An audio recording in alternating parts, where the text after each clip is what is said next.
Keep your feet fun and free. Wear some water shoes for both you and me. Welcome to the card pool. I'm Stu. I'm Kyle. That was good. That came out pretty well.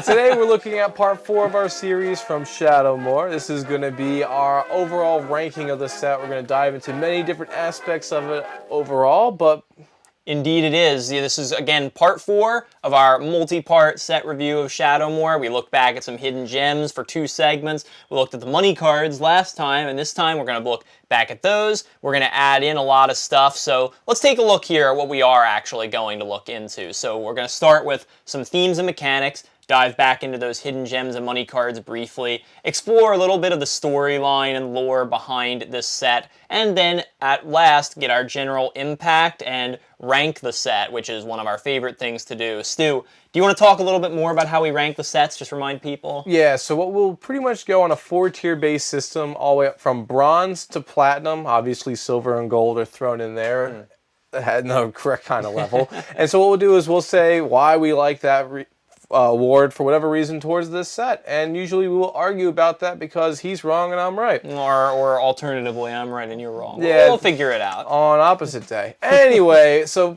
to kick it off with no other hesitation, let's go ahead and look at the themes and mechanics of this set. All right, first of all, let's talk about these. And Kyle, since this is your kind of forte, I'll have you kick it off. All right, well, let's start with the untap mechanic, which was something that was new in Shadowmoor. And the example we'll take here is Umbral Mantle, our old friend here, the equipment. Hey, bud. Yeah, so again, the untap symbol, it's basically just the inverted tap symbol. Even they switched colors where the arrow is white instead of black. Yeah, exactly, just completely inverted, where just as many cards have a tap ability where they tap to do something, these kind of cards untapped to do something, which was something that had never been done before, and it's kind of weird when you think about it.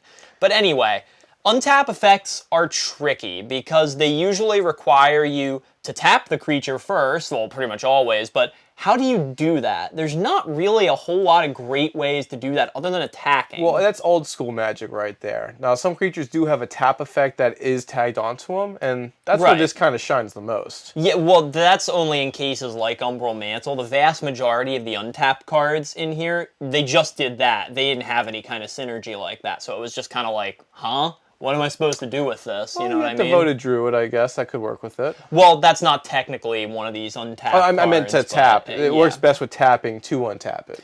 Right. So it's kind of interesting. It can be powerful in combination with other things, like Umbral Mantle is just an infinite combo engine in and of itself. Easily. But the vast majority of the untapped cards were just, they were kind of bad or weird, and yeah, they just didn't work. They were timey. Like, if you were to draft the set or something like that, it just felt off tempo. And I mean, even with like the inspired mechanic, which we end up getting into like Born of the Gods and Theros and all that stuff, it just, as it's on its own set value, it misses a little bit of something. Yeah, I feel like there's a third ingredient that needs to get thrown in here. It's some kind of mechanic that taps things. I don't know. There's got to be something they can think up. Probably. I mean, there's already a decent amount that they have in the game already. So, I mean, this does work for what it needs to do. Yeah. But as a standalone, it was a little rough. But in Commander, we can abuse this like we can do with a lot of other mechanics. Yeah, definitely. But let's move on to another mechanic here. This one we're going to talk about a couple on the same card, but let's look at Wort the Raid Mother here. Primarily, this is an example of Conspire. Yeah. And once again, Conspire is an ability where if you play an instant or sorcery spell that had Conspire, that was the only kind of card that had it, you could tap 2 creatures that share colors with it, and then copy that spell. You can only do it once. It doesn't work multiple times. But Conspire itself doesn't always have the effect of duplicating the spell. That's more or less on this commander itself. But but pretty much, yeah, it's a way to avoid cost. It's almost like Affinity, but they got it right. Right. But again, kind of a weird mechanic. Wasn't real popular, didn't go over too well, because it's counterintuitive. It makes you play creatures to play instants and sorceries. Well, not great. In green and red, it's good because you're going to have summoning sickness. Maybe not red in that case. But if you go ahead and you generate a lot of creatures, you just generate a lot of creatures, or you played a big creature, maybe it had an ETB, but you can't really utilize it to its full potential until next turn when the summoning sickness fades off. Right. But now, that creature can also add towards the devotion mana cost. If it's a white creature, that can now tap for a white mana for that spell. So, for instance, you can be more tricky. Well, it is interesting, and certainly there are a few decks that make good use of this ability, like the aforementioned, War with the Raid Mother makes a great commander. But the cards mostly that just had Conspire by themselves were not really all that great. There were very few and far between. Cards like this one that give other things Conspire, Yes. now that's something to talk about. Giving anything a blanket effect where it didn't have it before, it's awesome. That's why we see Vidalcan Warrior having such a price tag of its own. But also another thing, well, let's bring up the image one more time. The note, because this was something that was in this block, more or less, is that if you look at the mana symbol, you see the hybrid ones throughout Shadowmoor, Lorwyn, and Eventide. We see these split mana symbols, which they existed before in Magic, but they didn't come up all the time. This is something that was a little bit more specific towards this set for like the overall feel. Yeah, Hybrid first appeared in the original Ravnica set and has made reappearances in Ravnica since then, including War of the Spark upcoming. But hasn't faded. But Shadowmoor and Eventide is really the only other place where Hybrid mana has ever shown up. Not Lorwyn? No, Lorwyn and Morningtide were just gold cards, no hybrid cards. Oh, well, now I'm corrected, as always. But, yeah, that's the last thing I wanted to note about that. But it's a strong mechanic if you can give it to this. This is something that enabled something more. Yeah, hybrid mana, I mean, it lets you play things with much more options than you could have before. They're gold cards without really being gold cards. Yeah, pretty much. Yeah, which is pretty cool, but... Moving on, let's talk about some Persist now, and this is arguably the most popular and or strongest mechanic in the entire set. So let's look at Woodfall Primus, for example. This, again, Persist means when the creature is put into a graveyard from play, if it didn't have any -1/-1 counters on it, you return it to play under its owner's control with a -1/-1 counter on it. Obviously, very good to reuse a card twice. Woodfall Primus is a great ETB ability, but you get to use it twice. When it dies, you bring it back. Yep. Awesome. But the great thing about Persist is, as we've said before, when it works in combination with +1/+1 counters, makes it, let's just say, things start to get a little ridiculous. They eat each other, and in that case, you get more abusability. Indeed, and this works great with Undying, works great with any kind of ability that repeatedly generates +1/+1 counters. Infinite combos are so easy with Persist creatures. It's crazy. It's bang for your buck, more or less. And so typically in Commander, we avoid one-shot effects, but creatures, we give it an exception. Like, all right, this creature can be recurred potentially. This instantly makes it so you get 2 creatures for the price of 1. Yeah, and arguably, Persist is probably stronger than Undying. It's kind of brother ability. Depends. Because, like, Persist brings the creatures back weaker. Undying brings the creatures back stronger. So you would think, naturally, oh, Undying is better.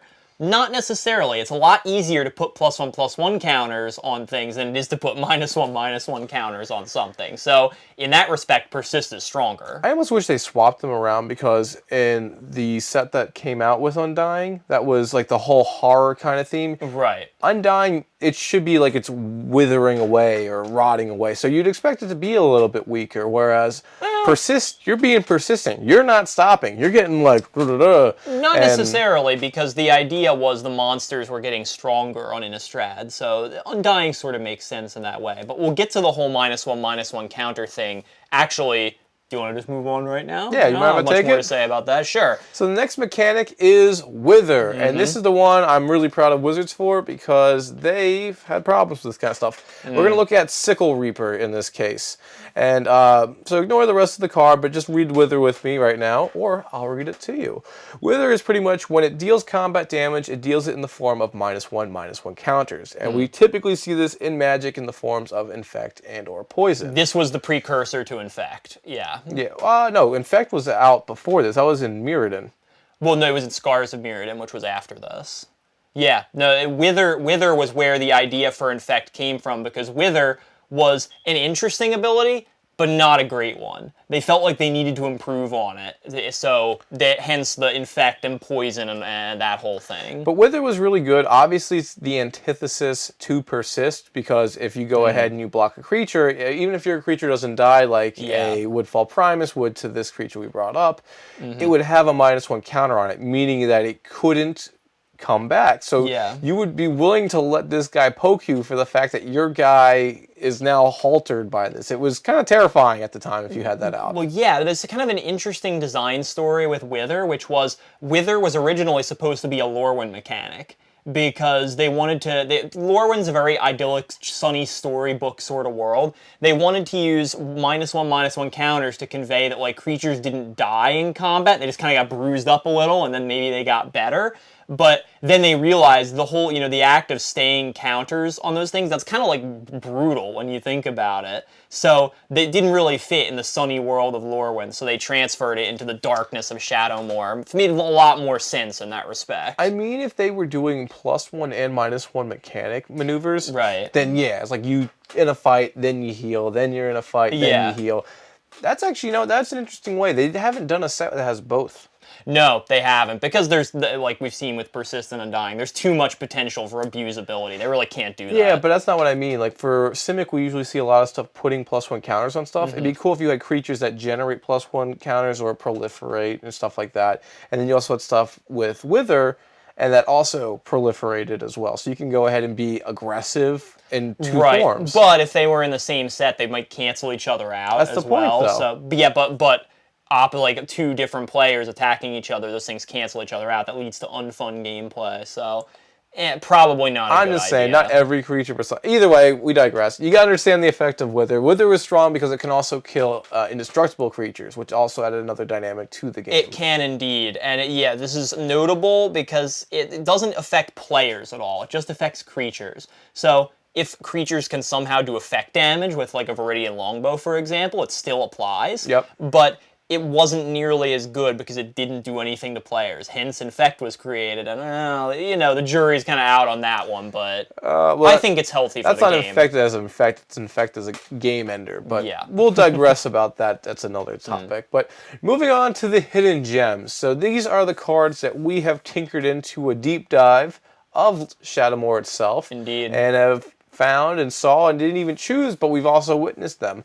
And Kyle, how does this assessment go for you? Yeah, I mean, we've done a whole video about this, but I'll just go over it real quick. And if you're interested to see what we chose, check out our previous videos of part 1 and 2. We'll put a little thing right here if you're interested to see what the heck we're talking about, so go reference it real quick. My only negative thing to say is, as I said in the previous videos, most of the hidden gems are not really hidden in this set. Pretty much all the ones we've picked are ones that people know about and play heavily. Not all, but we found most. Some good ones in there. Most. The value of the set is so well known that it's hard to find actually true hidden gems, though we did pick out a couple of them, perhaps. There's a lot of out-of-the-box cards in this set, though. Definitely some favorites that are still popular favorites, but you might not have expected at first.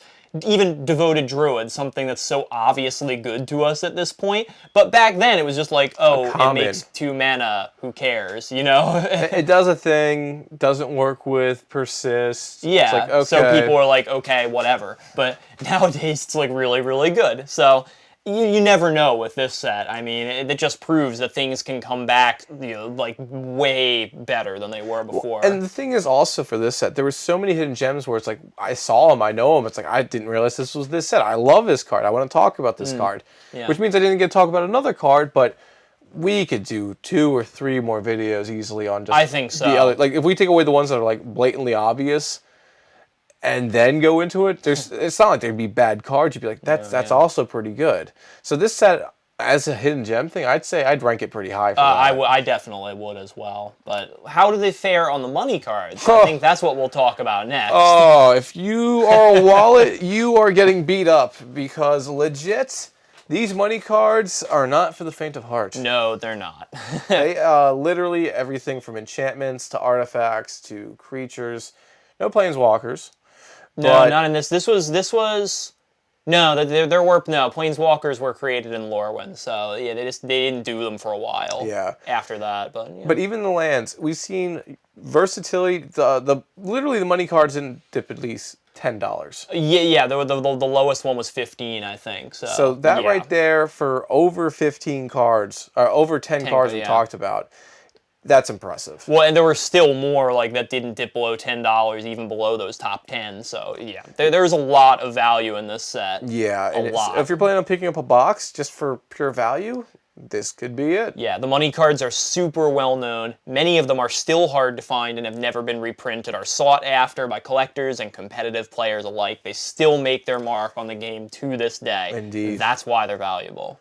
But moving away from those cards and into something more intangible. All right. The lore. Yes. That was a heck of an interest right there. But I don't know too much about the lore, so I'm going to default to Kyle on this one. Well, I won't get too into the weeds on this. There's a lot of stuff going on here. Weeds? But, well, I'll just talk in generalities. Basically, this was the first time that Wizards ever did a 4-set block. Before this, they had always been 3. And they kind of got away from that in more recent years. Shadowmoor, Morningtide. Eventide.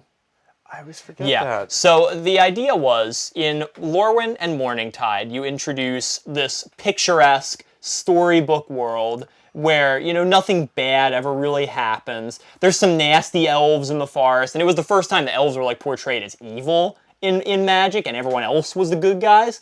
But, I mean, you had elves, you had, you know, the Kithkin, or these, you know, like, hobbit-like people. You had merfolk, who are these friendly, you know, friendly creatures.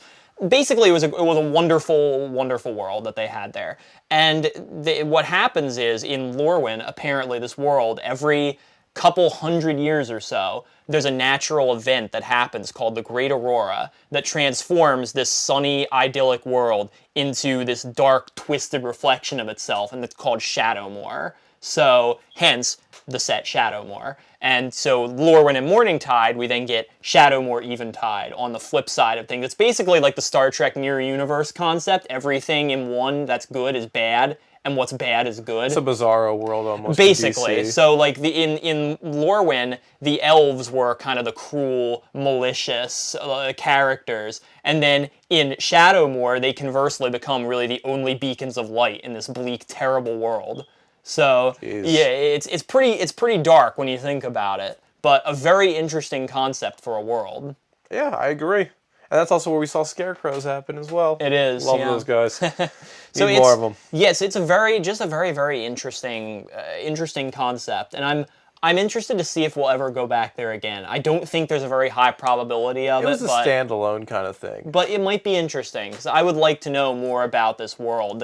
Essentially, the idea of the story was that the fairies basically made the Aurora come a lot sooner than planned, and that messed a lot of things up for everyone. So, yeah, long story, but funky. Yeah, it's interesting. Well, we might, because what is it? Lorwyn was when we saw Planeswalkers for the first time. It was the first, yes. Mm-hmm. So if we ever go back to the originality of Planeswalkers, at least in a card construct standpoint, maybe we could go back.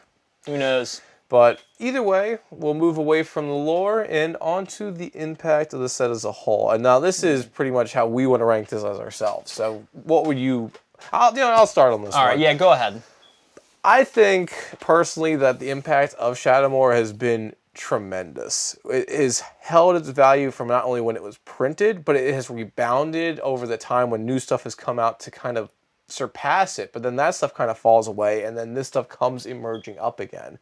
And it's almost the whole block you see this with. But staying on Shadowmoor, like, the money cards have altered for, like, which one goes up here and there, but it always settles, and it hasn't, again, dropped for any apparent reason. And it altered the color pie, which is something I always praise, because you get more strategies, you get new synergies, and I think it's made a huge crater of an impact into Magic. I have to agree in this case. Pretty large impact on especially like modern and older formats like that. Some great tools for casual and commander players too, of course. There were some hits and misses, but the pure power and complexity of some of these cards were at a high point in Shadowmoor. They actually... After this set, after like this whole block, they had to kind of dumb cards down a little bit because they felt like they were getting way too complex for people to understand. So this was kind of, I think, a high point of complexity for the game, which has its good points and bad points. But it brought some of the game's most beloved mechanics into being, in like Persist, for example. And in the case of Wither, didn't make a hit right then, but inspired something later, in fact, that also made it an Still a enormous stepping stone. impact. Yeah, so honestly, and I think you said this at some point, Stu, but there was great tribal support, even though this was not a tribal set. Lorwyn was the tribal set. This was the colors set. But it led up to it. There were still plenty of tribal ingredients, for sure. And it broadened them, even in some cases. Green-red goblins, that's never been a thing. You know? Yeah. So, why not? Red, sure. But it's, you just look at some of these cards, like Fulminator Mage is one that I always go back to. Like a defining card in competitive Magic. And there are many of those. I just always look at, not Mana Confluence. Yeah, Mana Confluence. Oh, you mean Mana Reflection? No, not Mana Reflection. Prismatic Omen. I can't talk. Prismatic Omen's a card that's just like, it kind of sits there and you look at it and then you realize exactly how strong it is. It's one of those things, it's like, face value, sure, it might mean something, but what does this truly mean? And the more you look into it, you're like, wow, and it just snowballs into like a snowman. That's what I mean about complexity. Yeah, I agree. The complexity is there. Things look simple, but they're not. You know, that was definitely a main point of this set. Also messed with layers. I'm just going to say that. And that's something that judges hate, for one. And if you don't even, and you probably don't even realize those are a thing that in there. I'm not talking about layers as in those lands that come in and they bounce. When I'm talking layers, would be like, well, which one has precedence in the priority layer? Persist is a headache all by itself, and we finally dumbed that down and figured it out. But still, at the time, it was kind of a big deal. Yeah, so, it was a set. It was a set. But now the drum roll rolls out. Where do we personally go ahead and rank this set? And Kyle, you're more long-winded than I am. Well, I'll keep it short in this case. So we're not going to talk about how you view it. We're going to I'm kidding. You go first.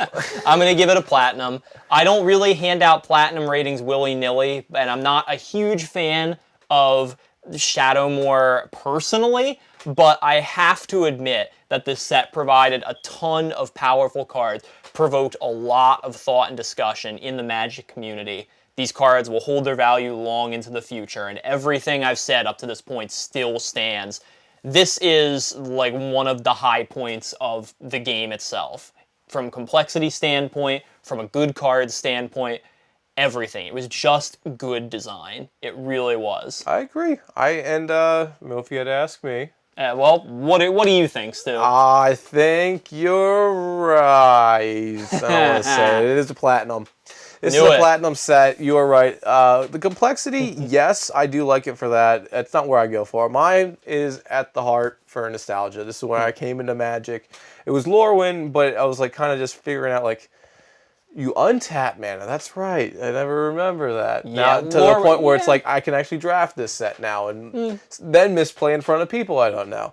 But it was when I first got into Magic forever ago, and it's held a spot in my heart for that. But looking back on it with a more intellectual standpoint, I like the color swaps. I like how it did the whole hybrid mana for that. It wasn't the first time that ever happened, but it's something that you can see as like more in depth. And the flair, the artwork, the value, everything with it, it makes it so it's more interesting. It broadened the horizons of the entire game. That's for darn sure. That alone is worth thinking about. Yeah, and any other set that comes out that's very similar to how this impact exists, yeah, you're gonna respect it totally.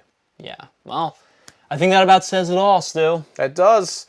So now that is going to conclude our entire viewpoint of Shadowmoor as a whole, and next week we're going to come back with a new set, a Frosty one. We're not going to say which one yet, but Frosty will be the hint. If you have any ideas, write it down in the comments section down below, and if you guess it right, maybe we'll give you a shout out. We'll see. Well, we'll see. And also, you can find us on social media, as always. Look us up on Reddit, Tapped Out, Facebook, Twitter, all those places are good. And you can also email us at mtgthecardpool@gmail.com if you want to get in touch with us that way. Yep, but until then, I'm Stu. And I'm Kyle. And we'll see you next time at the Card Pool.